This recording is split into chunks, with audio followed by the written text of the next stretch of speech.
Good afternoon or good morning, everyone, depending on from where you're dialing in. Welcome to today's Monterey conversation on science diplomacy, past and present, with Michael Gordin and Siegfried. We're very delighted to have you with us today, and we also wish to thank Carnegie Corporation for their generous support for this event. In recent months, science or scientific claims have really been at the center of the worsening international standoff over Russia's war against Ukraine, in alleging that threats with weapons of mass destruction emanate from Ukraine. Russia has mischaracterized, for instance, US biological research cooperation with Ukraine, and it's invoked a special procedure of the Biological Weapons Convention to investigate alleged violations of the treaty. Now, in the past, many countries have called for development aid along the lines of the kinds of assistance that the US, through its biological threat reduction program, had provided to dozens of Ukrainian labs on public and animal health and also disease surveillance. And observers now worry that if Russia's actions are successful, this could undermine peaceful scientific cooperation under the treaty. But we have known better times. After the dissolution of the Soviet Union, collaboration in what came to be known as Cooperative Threat Reduction, or CTR, also known as the Non-Luga Program, including scientific cooperation, enabled the United States and Russia to deal with a huge nuclear asset on territories of the former Union. Tens of thousands of nuclear weapons, more than 1 million kilograms of fissile materials, and much more. And for more than 20 years, the United States and Russia then worked together to improve security of nuclear weapons and weapons-usable materials at nearly 150 sites in, I believe, over a dozen countries. Now, what we want to do today in this event is revisit the origins of such cooperation between the United States and Russia with a practitioner and a historian, and ask what lab-to-lab and nuclear cooperation did exist between the US and Russia, what made it possible, what was its importance, and what other forms of science diplomacy complemented such cooperation. And really, what can we learn from past instances of such cooperation for averting nuclear dangers today? I'm delighted to introduce two excellent speakers to address these questions with us today. Let me briefly introduce them. First, we will hear from Dr. Siegfried, who is the former director of Los Alamos National Laboratory and one of the most honored US nuclear scientists. He previously served as co-director at Stanford University's Center for International Security and Cooperation. He's the recipient of many honors and awards. And among his professional distinctions, he is a member of the National Academy of Engineering, the American Academy of Arts and Sciences, and a foreign member of the Russian Academy of Sciences. He actually recently joined us at the James Martin Center for Nonproliferation Studies, CNS, as a distinguished professor of practice, and his many publications, some of which we will discuss at this event today, include the 2-volume tome, Doomed to Cooperate: How American and Russian Scientists Joined Forces to Avert some of the Gravest Post-Cold War Nuclear Dangers. Our second speaker today is Michael Gordin, who is the Rosengarten Professor of Modern and Contemporary History in the History Department at Princeton University, where he specializes in the history of modern science. And since 2017, he has served as director of the Society of Fellows in the Liberal Arts. He has published extensively on the history of science, Russian history, nuclear weapons, and in fact, the relation between Russian literature and science, among other topics. In 2019, he was elected as a member of the Leopoldina, which is the National Academy of Sciences of Germany. And Professor Gordin is currently working on a history of the impact of the collapse of the Soviet Union on science, both inside and outside Russia, which we will be eager to hear about today. Just before we start, I want to note that this event is live streamed and on the record. I will engage Professor Hecker and Professor Gordin in a conversation for about 40 minutes or so, after which attendees are welcome to pose their questions using the Q&A function. And with that, I want to turn over to you, Dr. Hecker, and start with you.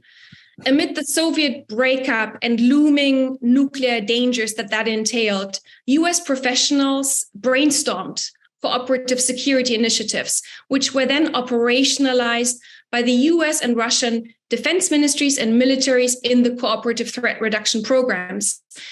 Can you explain what was precisely the role of US and Russian nuclear laboratories in those efforts as they unfolded?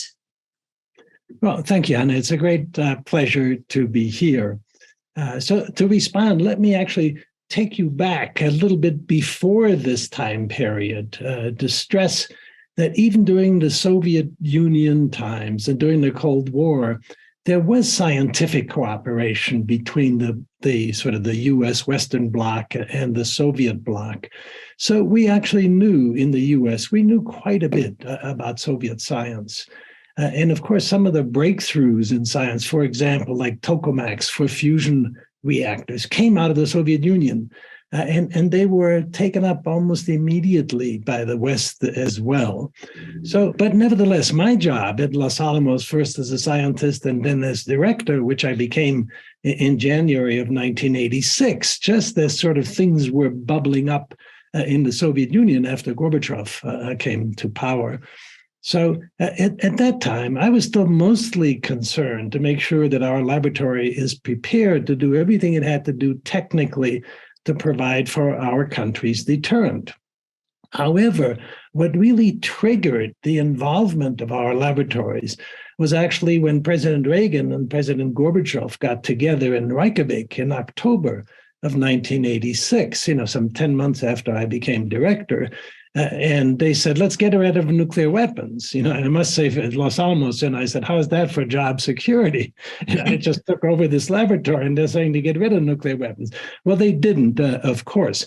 However, what they did was to open the door for the scientists of the two sides to get together to do underground nuclear tests and to provide verification capabilities to demonstrate that one can verify off-site for what goes on-site. And that's when I, as director of Los Alamos, had to welcome the Russian scientists to come to our Nevada test site because they were going to do on-site measurements on one of our tests. And that test was done August 17th of 1988. And then less than a month later, we did exactly the reverse. And that is our American scientists went to Semipalatinsk test site, at that, now in the country of Kazakhstan. And it was that close working together as scientists where I must say, sort of at the end of the test, we usually go and celebrate at the steakhouse out in Nevada, and across from me were the Soviet scientists. And what we learned is they're just like us. They have this strong desire to do science, and then they're very patriotic. So that is what opened the door for the laboratories. And from that point on, then we kept working together closely with the Soviet scientists to provide everything that needed to be done to be able to verify technically the Threshold Nuclear Test Ban Treaty, which had been sitting there since 1974. That opened the door. And then once the Soviet Union was starting to come apart, and I sort of traced that back to August of 1991, then at that point, you had quite a bit of the rest of the US scientific community, the Soviet scientific community, academic communities, all working in the direction of how do we tackle the problems that you had outlined in the beginning, sort of what we called the loose nuke problems, loose nuclear weapons, loose nuclear materials, loose nuclear facilities, and loose nuclear people. And so that's what sort of led up to the fact that then by just before Christmas of 1991, we had a get together in Washington, D.C. with Admiral Watkins, who was Secretary of Energy. And he came and he told us, look, President Bush is really concerned about the potential of brain drain as the Soviet Union is coming apart. And I remember that meeting, I said, well, look, the best way to think is let's go ask them because if I were in their shoes, I'd be worried about what are my people going to do. Let's go ask them. And he said, why don't you, before Christmas? This was December 16th. At any rate, we wound up having the Soviet lab directors come to the US, Los Alamos and Lawrence Livermore, and then my colleague John Knuckles and I came to their two laboratories. That's how we initially got involved. That's really great. And just a follow-up question, Professor Hecker, those visits, those mutual visits at the time, it must have been highly sensitive. Can you speak a little bit to the factors that enabled that to take off? Were the constraints and perhaps concerns different in the US political system versus the Soviet and then later Russian system? And how were they overcome? Yeah, I thought a lot about that at the time, but I've thought much more about it since that time. And so as I look back, and it was so incredibly remarkable, to allow those kind of visits, into the Soviet secret nuclear cities. It was a little easier to bring them to Los Alamos and Lawrence Livermore because we had opened our cities. Los Alamos was open in 1957. And as I look back now, I think the key to it was that this sort of the scientific exchange and the impact that the scientists can have flourishes best when there are uncertainties and chaos in the political system. And so as I look back and I look at the Soviet situation at the time, and of course became Russia on December 25th, 1991, is their political system was in turmoil, and it allowed the scientists to sort of rise up and to be able to initiate things that normally under the strict Soviet times would have been impossible, and perhaps, as we'll talk about later, today may be impossible. But because of that chaos, it allowed them sort of flexibility and freedoms. And then on our side, I would say it was a bit easier, but also there was uncertainty in the US political system. That's what allowed us to bring together. And I have to stress, as much as we in the US like to say it was our cooperative threat reduction, we pushed these things. I would say during this time from 1988 on with the joint verification experiment, the nuclear tests, for the next 3-4 years, the Russians pushed for this cooperation more than we did. Thank you so much for that. Professor Gordin, I'd like you to come in here and perhaps just sort of react to what you heard from Professor Hecker, perhaps talk to some of the other forms of science diplomacy that complemented those efforts in the nuclear realm, if you wish. Well, thank you very much. Thank you very much for the invitation to be here. It's a real honor to be here with Sig Hecker, whose work in this realm has been really transformative and has been some of the most long-lasting of the many cooperative efforts that were initiated around this period.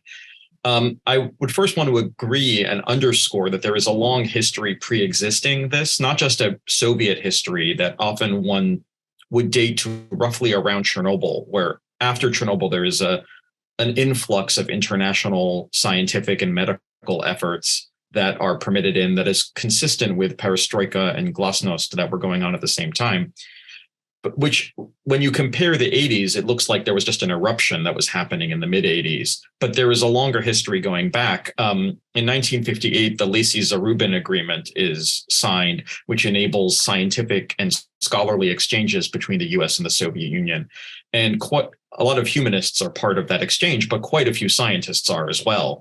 And so there are a number, dozens, more than dozens, happening each year, going from the Soviet Union to the United States and vice versa, which produces this background that Professor Hecker stressed, which I think is extremely important, of mutual recognition, that people knew each other and knew each other in a lot of important ways. This is true in physics. It's also true in astrophysics, but it's also true in molecular biology.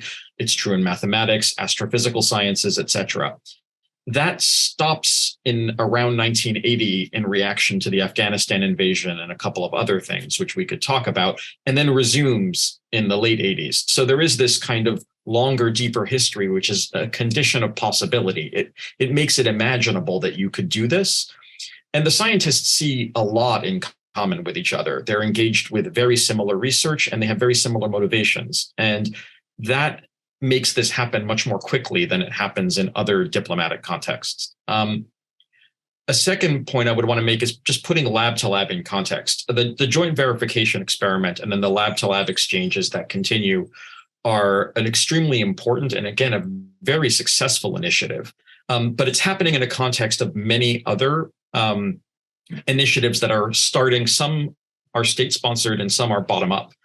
For example, the American Physical Society and the American Mathematical Society, in recognition already in 1990 that the Soviet state has no money to purchase journals, and there are no digital journals at this point, gather up large excess copies of journals and ship them to the Soviet Union to try and keep Soviet science, Soviet mathematics in particular, afloat.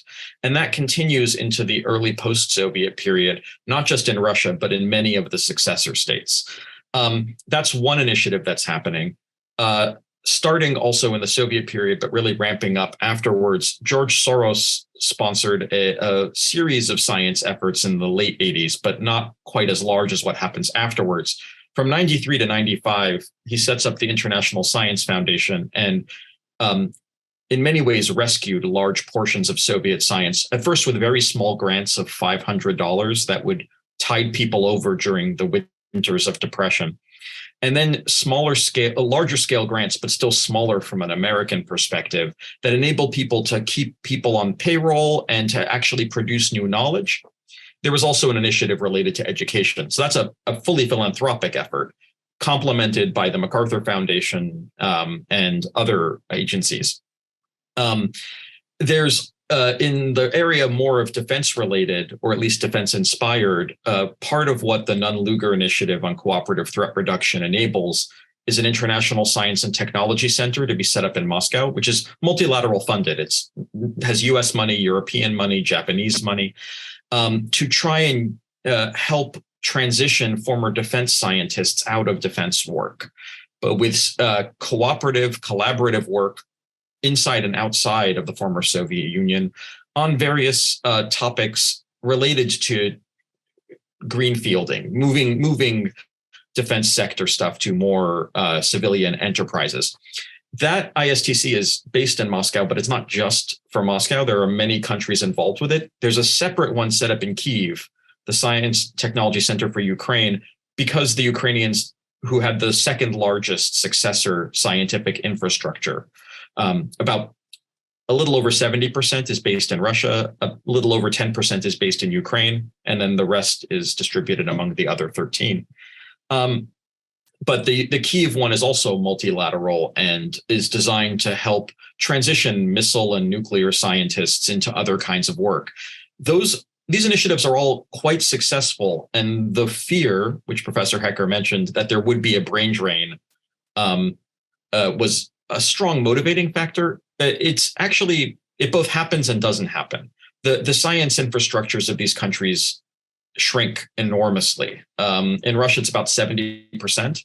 But what doesn't happen is a mass emigration to other areas. Most of them stay within the former Soviet Union and work in other sectors or work in the private sector. And the nuclear scientists in particular just they're not leaving to work for North Korea or Libya or Iran or Iraq.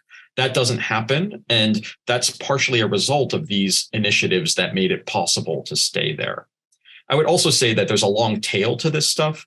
The focus is on the early 90s. It was when the economic crisis was most acute, and it was when the cooperation idea was new. But Russia and the other successor states plug into a global network of scientists quite effectively for some time. In some places like Ukraine and Kazakhstan, that continues. In Russia, it tails off. And especially in the last decade, there's been a gradual delinking and then a rapid delinking even before Crimea's annexation, but certainly between the annexation and the war. But those cooperation efforts existed for a long time. And in some cases, as with lab to lab and nuclear security, they helped set up quasi-permanent structures of practices of accounting for materials and securing fissile products, etc., that have been really important and are still effective today. So the legacy of this is, even when cooperation is no longer as possible, has been really quite durable. Thank you for that. I have one follow-up question. It struck me that you said there was this precedent of scientific cooperation which lasted until about 1980 and was halted due to the Soviet invasion of Afghanistan, which then only resumed in the late 1980s. So from a historian's perspective, how difficult is it to resume scientific cooperation when there's been this long hiatus? In this instance, as you said, almost a decade. I think that's an especially pertinent question today if we again see this drop in scientific cooperation due to political circumstances. It's a great question, and it's one that's very much on the mind of everybody who's in this area. Is it possible to get beyond this? There are two sort of reasons for the lifting, for the breakage in around 1980. One is there were a series of official National Academy of Sciences exchanges with the Soviet Academy of Sciences in about a dozen topics like laser physics and atmospheric science. And some of them are shuttered in reaction to the December 1979 invasion of Afghanistan. Some of them are not. Some of them are kept going.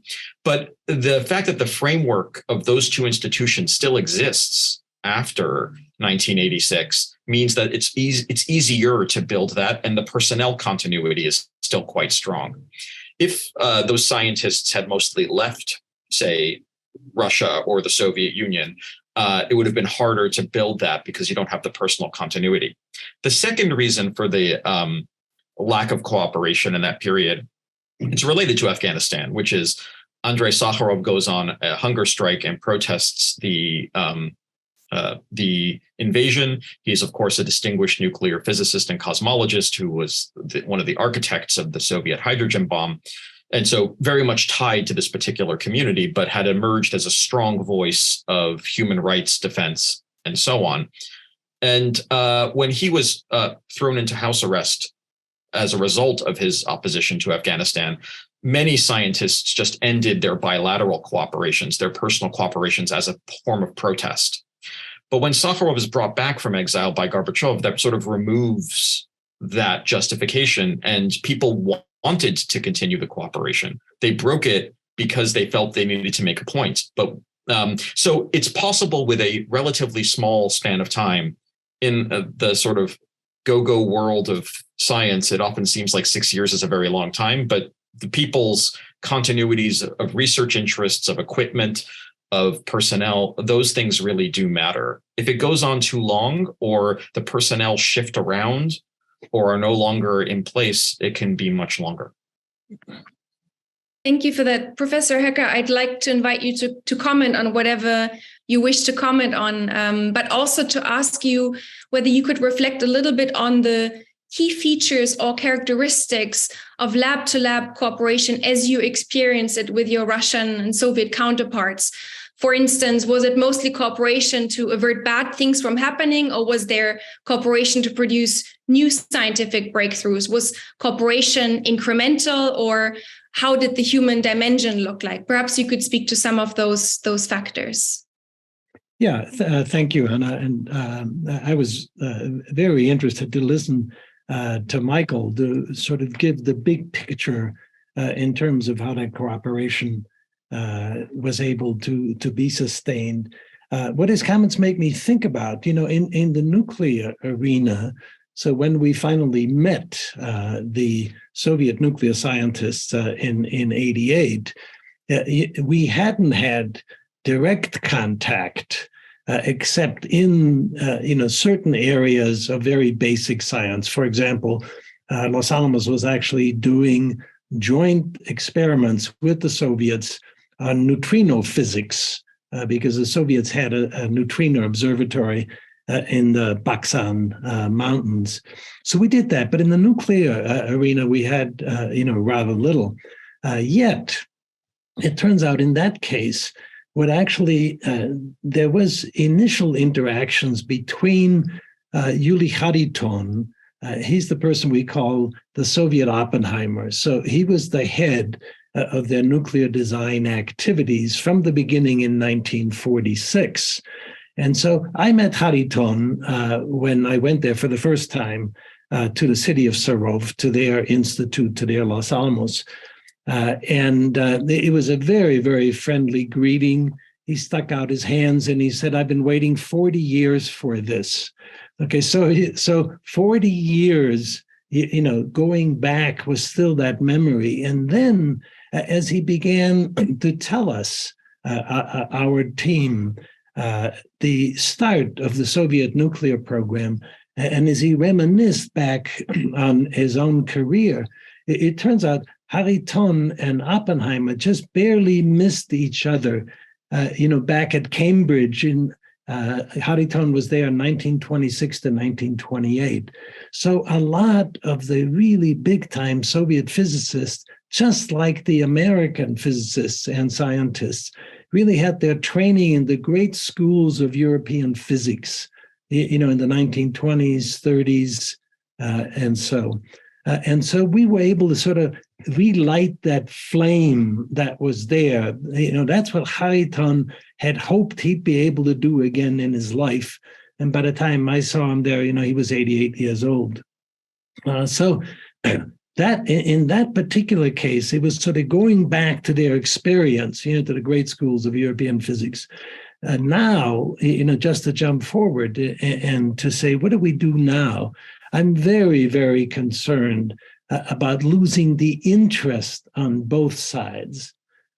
We worked lab to lab with them until about 2014, actually just a little before that, even though, as Michael was indicating, it was tapering off already after the year 2000, but it lasted that long. But then since 2014, we've basically been cut off for each other. There's no more cooperation, no more experimental cooperation between the US and the Russian nuclear laboratories. What I did at that time to address this problem is how would we regenerate, is I actually went down a level and I started what we call the Young Professionals Nuclear Forum, where I would take 10 to 12 young Americans over to Moscow. And then 6 months later, we'd take 10 to 12 young Russians and bring them over to the United States, typically to Stanford. And the idea was for them to build the relationships that are going to be necessary if the politics ever turn things back on. So that's my reflection. Let me try to tackle the specific question that you asked, sort of the key features. And the very last thing you said in regards to that is really key, and that is, were we addressing only the loose nukes problem as such, the dangers? Okay, that's what most of the U.S. government wanted us to do, and particularly in terms to get congressional approvals for the monies that were spent for cooperative threat reduction, especially the lab work. We had to feature that our work with the Russians is going to lower the overall threat. However, from a Russian standpoint, they wanted to do good things. They wanted to do science. They wanted to do much more than just avoid the disaster. The avoiding the disaster was their patriotic responsibility. In their hearts, what they wanted to do is, now that the curtain sort of, rose up and flung open, they wanted to see, how do we Americans do these various things? And so what we actually started, the beginning of Lab to Lab, the only thing I got approval for when I came back from my first visit to Russia was to do scientific cooperation, because at that point, the general thought was, no, these other things are too sensitive. Eventually, they wanted to make sure that we kept the nuclear weapons safe, helped them keep the nuclear weapons safe, the materials, etc. But they said, you can do scientific cooperation. That's what the Russians wanted to do. Within 6 months, we were in each other's laboratories doing joint scientific experiments. That's what the Russian scientists, in their hearts, that's what they were really interested in. Thank you so much for that, Professor Hecker. Professor Gordin, I'd like to turn it over to you and again give you an opportunity to comment on anything you just heard. But I also want to bring the conversation to the present day and ask you about science boycotts from the perspective of a historian. Now, we know that since February and the invasion of Ukraine, there have not just been international calls for sanctions against Russia, but also for boycotts of Russia by the scientific community. Many research organizations have suspended collaboration with Russian state universities, professional societies, or the Russian Academy of Sciences. Talks have been canceled, grants have been suspended. First of all, I want to ask you, are there historical precedents for such boycotts, and what can we learn from them? And then also, what will be the implications of the current boycott in your assessment on how post-Soviet Russia will fit into the global knowledge infrastructure, if you wish? Thank you. Those are all excellent questions. I wanted to say two things in reaction. The first is the motivation for doing science, and this is strongly bilateral. I actually assigned my students for next week a piece that Sig Hecker wrote in the early 90s called Retargeting the National Weapons Laboratories, which you probably remember, which is about that Los Alamos itself and Livermore labs, are all three of the weapons labs, are thinking about what to do now that the Cold War is over. There are going to be many fewer nuclear weapons, nuclear testing, underground nuclear testing ceases. And there's a lot that's changing here as well. And they also want to do science. One of the most striking instances of cooperation that has happened that's produced new science that's not about the threat is the discovery of super heavy elements, including the heaviest one that we now know, which is oganesson, is named after Yuri Oganessian, who is a successor of Khariton's contemporary Flyodov, which is a Cold War competition the US and the Soviets had of making transuranic elements. But it became a collaboration after the Cold War with Livermore labs, the former weapons lab, not Berkeley, where they used to be happening. And one of the elements, tennessine, is a Russian discovered element named after Oak Ridge Laboratory as a marker of the kind of cooperation of funding, but also equipment and personnel that was robust through the early 2010s. The thing that really started changing things, even before the annexation of Crimea, is the foreign agent laws, which designating a foreign-funded institution or organization a foreign agent, which was a Putin practice that was put into effect, really just kneecaps almost all the funding structures, almost all the agencies that do this, and it does it repeatedly. It's designed for that effect. Basically, it was designed to try and break these break these links, which is why the ISTC moves to Kazakhstan, which is why a lot of them move out of the country. But it removes the possibility for those links. So when we're talking about the effects and the possibility of reconnecting, we're not looking at 2022 forward. We're actually looking at something like 2014 forward. There's already been 8 years of disruption, not quite as total as it has been in the last several months, but quite severe. That said, when the lab-to-lab cooperation started, the mechanism for controlling nuclear material in the Soviet Union was basically the KGB. It was that you knew where people were, and you didn't have like locks on the doors and good accounting. You knew who the people were, and you vetted them, and that's how it worked. And the transformation that has happened in the materials accounting has been really significant and permanent. The Russians aren't going to go back to having no security over their stockpiles or dangerous materials. Consistently, no matter how bad US-Russian and US-Soviet relations are, concern about proliferation has been constant for both of them. It's one area where collaboration does not cease. Mm-hmm. So those are the comments I wanted to make on that. About boycotts versus sanctions. There are precedents for this. There have been various moments where, besides the Afghanistan boycott, which was one of those, there were series of moments, in one case initiated by Stalin, where he basically broke off a lot of contact after 1948. But then that was resumed under Khrushchev in the late 50s. But the most visible form of this has to do with Nazi Germany on the one hand, where the Third Reich boycotted lots of other people. They boycotted the journal Nature, for example, which they thought was insufficiently tolerant of National Socialism. And visas were denied to British and American researchers who wanted to go in the mid-30s to Germany.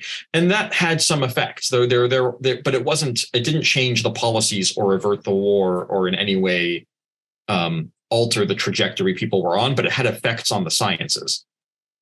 A place where arguably boycotts have had a significant effect were for South Africa in the 70s and 80s. Which is not just an issue of science boycotts, although that is part of it.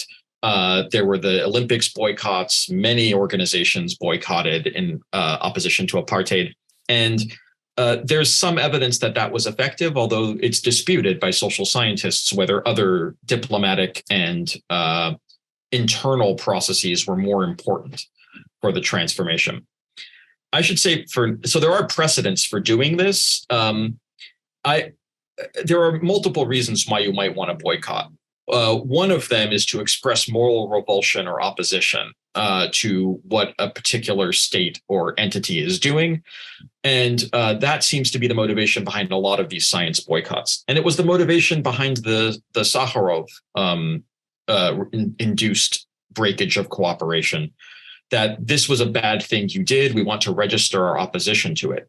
There's another motivation, which is we would like you to change your policy. We would like you to stop suppressing Sakharov.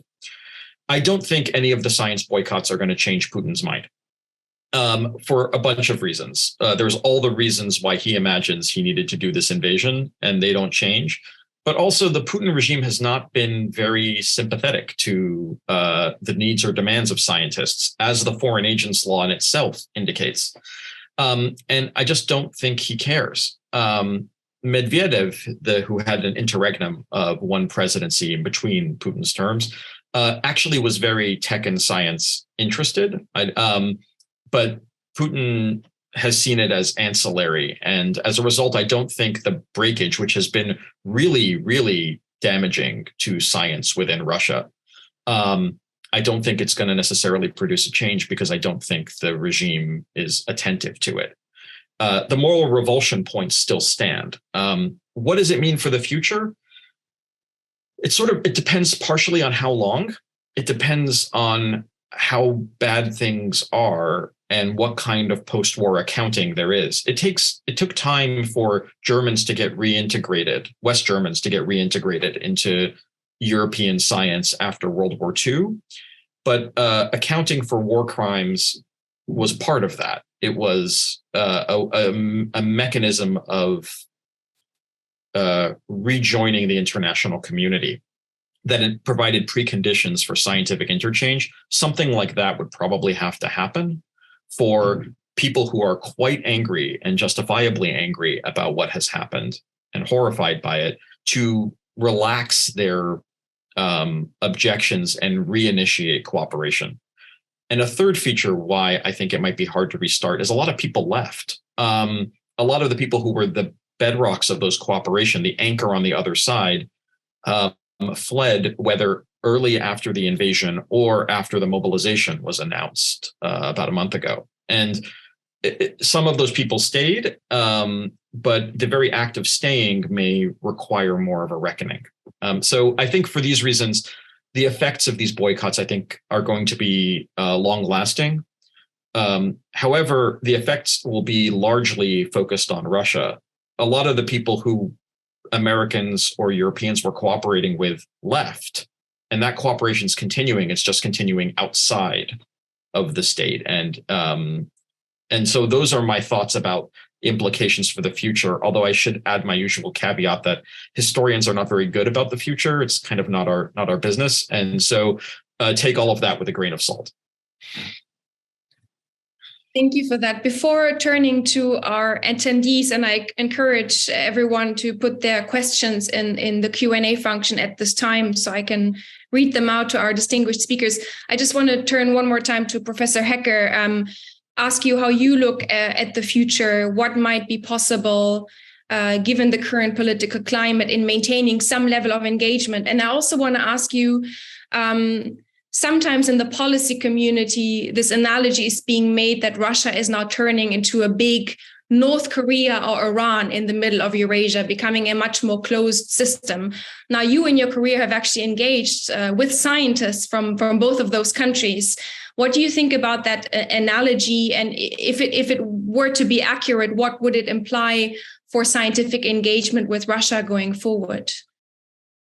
Okay, that's a big order. Thank you, Hanna. Let me try to respond. But if I may, let me first go back to some of Michael's comments and sort of the thoughts that went through my mind and what I haven't said yet that I want to make sure that's said, since you're featuring the lab-to-lab part. And I just want to make sure that the appreciation is there, that there were several big efforts in the U.S. government. Michael's already mentioned the ISTC program. And so that was a Department of State program. I'd actually worked and helped out in various places, especially to get the Russians more interested, because initially they didn't want to have anything to do with it. When the ISTC had to pull out of Russia, the Russian scientists by that time were very dismayed because they had gotten to like that program. A good part of the credit goes to the people in state, and especially Glenn Schweitzer, who was initially in the State Department and then joined the U.S. National Academies. And I worked with Glenn very closely on a number of the Russian initiatives. In fact, on one of the trips to Sarov, we were on the same Russian airplane going into Sarov. And so they did a terrific job. In addition, one needs to recognize that part of CTR, a huge part, especially in terms of money, was in the Department of Defense and the Threat Reduction Agency, DTRA, Defense Threat Reduction Agency. And for those listening, if you want to read about those programs, there's a terrific book put together by Joseph Harahan, sort of the historian for DTRA, called With Courage and Persistence. And that effort was focused on sort of cutting up blackjack bombers and blowing up missile silos in the Ukraine, building nuclear material storage facilities in Russia, and many other things, including where we worked together with Lab to Lab on weapon safety and security. So it was really three major programs. The Lab to Lab was sponsored through the Department of Energy as such, and I think that's really important.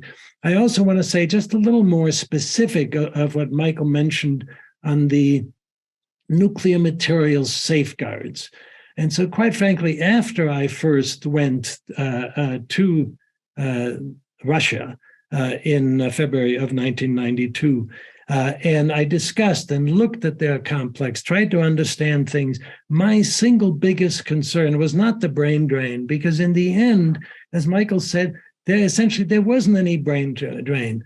The Russian nuclear scientists they were patriotic beyond belief, and they were willing to suffer, and they didn't go anywhere. So in essence, that wasn't there.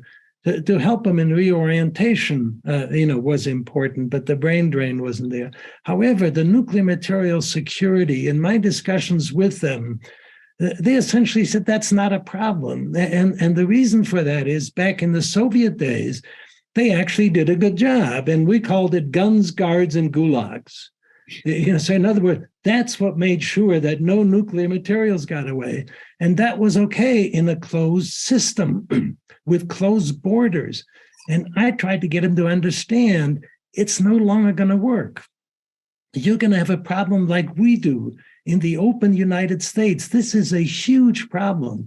We've developed means and mechanisms, for what we call MPCNA, Nuclear Materials Protection, Control, and Accounting.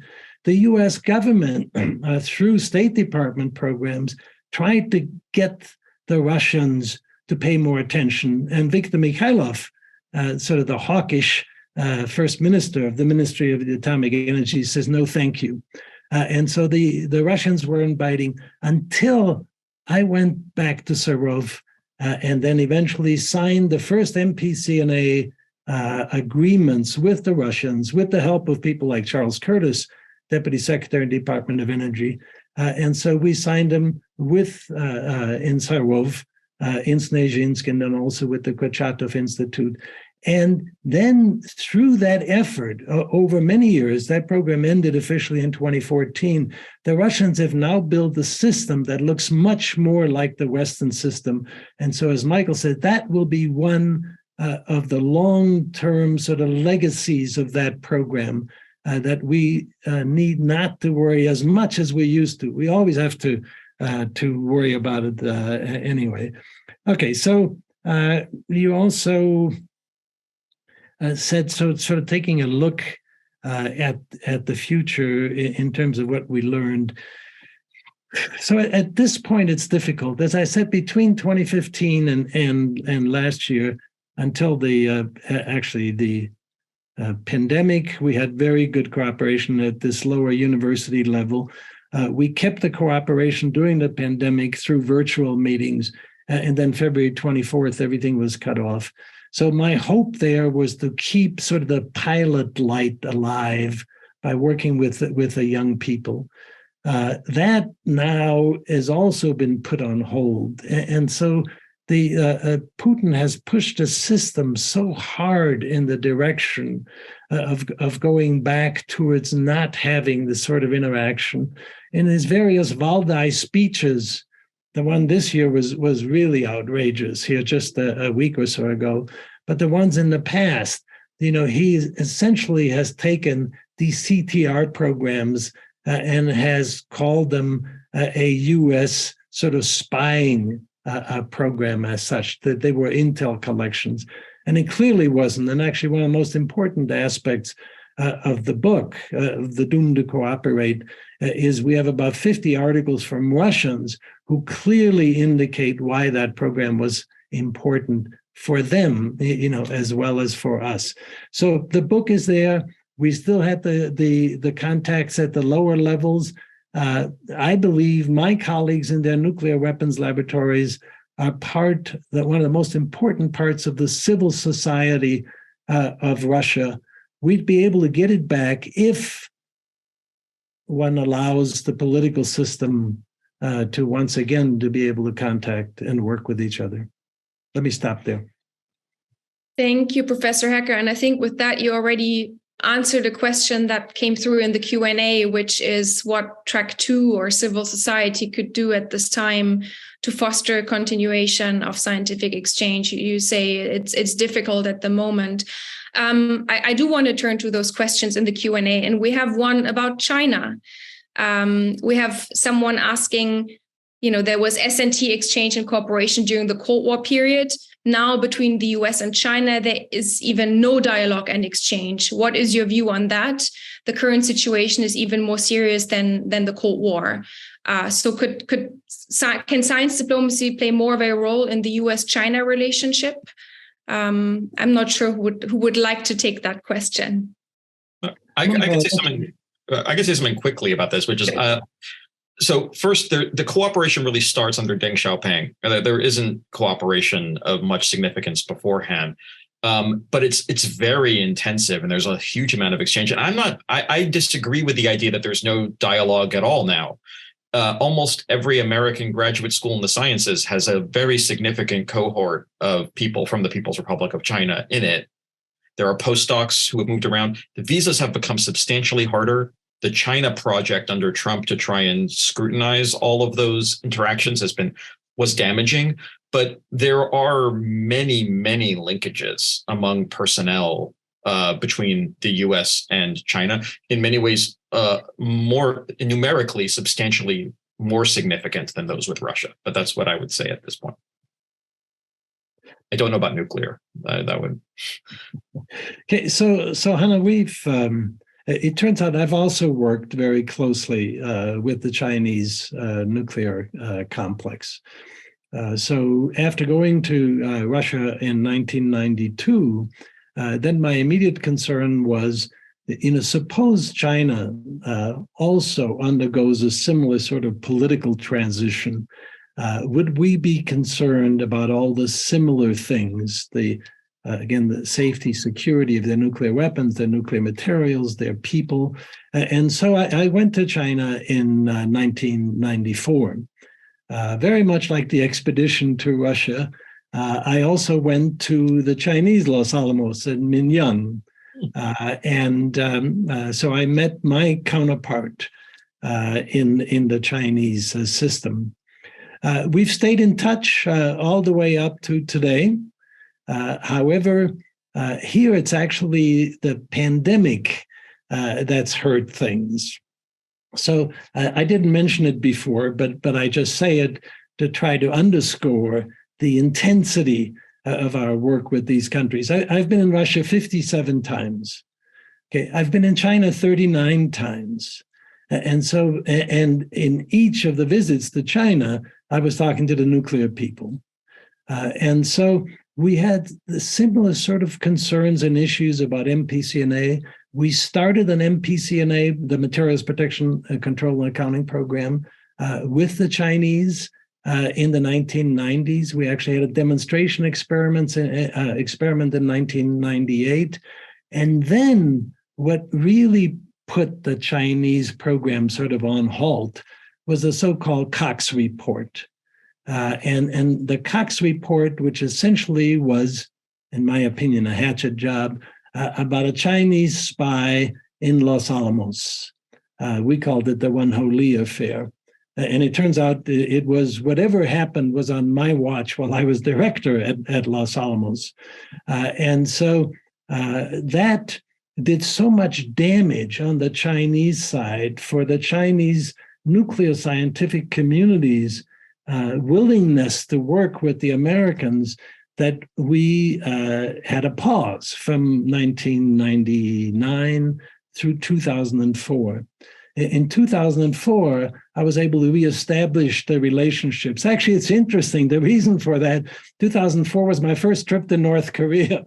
And to get into North Korea, you have to go through China. So I went through China. So I got in contact with my Chinese nuclear colleagues and said, "Hey, I'm coming through." And so they said, "Let's get together." So since 2004, I've been over there at least every year or a couple of times, and that relationship has gone along really quite well. However, it's different. And one of the reasons it's different, the American system, in my opinion, is actually much more paranoid about Chinese than they are about the Russians. And that makes it extremely difficult on the American side. And on the Chinese side, there's a sensitivity. So we have a book to write, like Doomed to Cooperate about China. But I don't want to write that book because I think it will put my Chinese colleagues sort of in a difficult position on their side, especially now, because quite frankly, the last few years under Xi Jinping, that's really tightened up everything. But what we focused on, let's say the last 6-7 years with the Chinese colleagues, is our joint interest in North Korea nuclear program. And so we've shared what we know about the North Korean nuclear program. All of these are open source related things. So the Chinese potential, even with the nuclear complex, is really huge. But here, it's as much our problem, in my opinion, as it is on the Chinese side. Let me stop there. Thanks so much for that. We do have another question in the Q&A, which sort of goes into the direction of how we on the outside can make sure that Russian scientists and researchers stay connected to sort of the international exchange. So the question asks whether there are channels or platforms now that allow Russian scientists to get access to foreign research materials, to journals, to conference reports, because many Russian institutions lack sufficient funding, for instance, to pay for subscriptions or journal submission fees. I think at the beginning of this war against Ukraine, we had this debate about providing VPNs for free to Russians so that they can access certain materials online. So that whole question about how do we stay connected? Do we meet in third countries with them? I mean, what are some of the ideas to continue exchange? Perhaps you could both speak to that.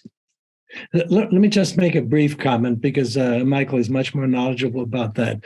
And that's a specific instance. I happen to think the Russians are pretty well plugged in to the scientific literature around the world, including my colleagues in the Russian nuclear cities. And as I said before, those nuclear cities are still closed nuclear cities today, but they have access to essentially everything.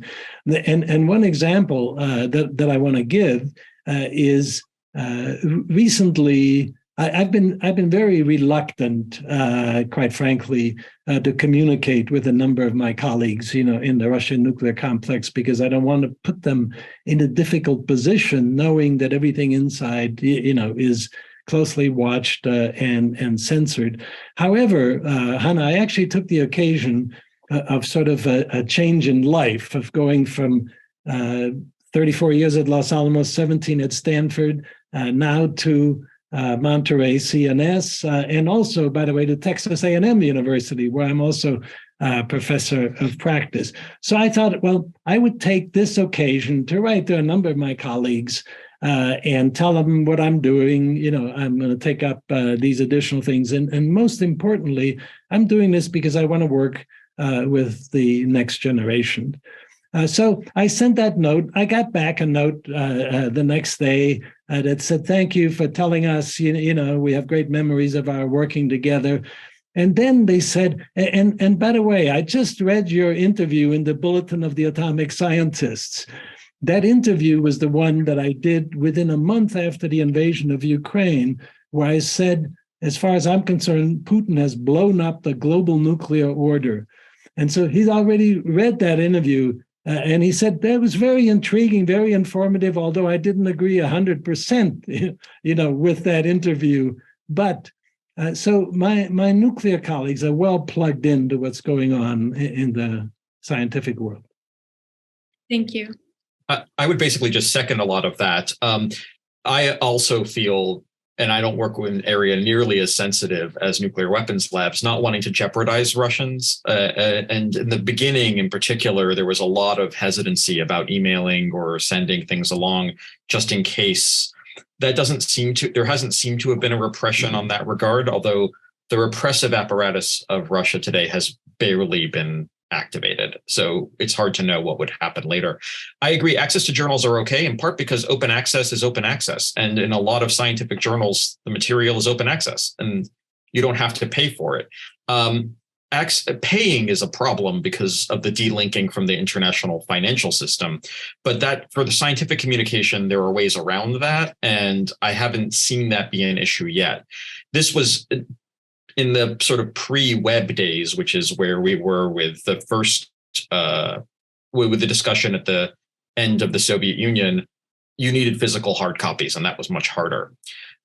Even in the period when there were significantly worsening relations from 2014 to 2022, it was possible for scientists to meet in a third place. The Weizmann Institute in Israel is a good example of this. It's a place where both Americans and Russians can go without a visa, at least could go without a visa. And it provided a space for certain kinds of exchanges to happen. We're nowhere near the geopolitical environment for something like that to take place at present, but it would be important to build those kinds of sites in the future. An area that I think is actually completely destroyed is space cooperation. And that's a whole different webinar, but I think it seems to me highly unlikely that the Russian space program will ever recover from this. And the nuclear exchanges would continue, but both the existence of SpaceX and other alternatives to using Russian launchings, tensions between Kazakhstan and Russia in terms of human launches, the frankly incompetent way that Roscosmos has been run in the last several years, I think that that's a whole area which is actually lost and probably unrecoverable. But that's a separate webinar. It's not nuclear, but related. So those are my thoughts about in response to that question. Thank you. So we will have to run another webinar on that subject. And we have indeed come up to the end of the hour. I apologize for those questions in the Q&A that I didn't get to, but I think we covered most of the topics that were raised. I certainly learned a lot today. Thank you so much, Professor Gordin and Professor Hecker, for joining us for this Monterey conversation today on science, diplomacy, past and present. Thank you. It was a great pleasure. And thank you for having us.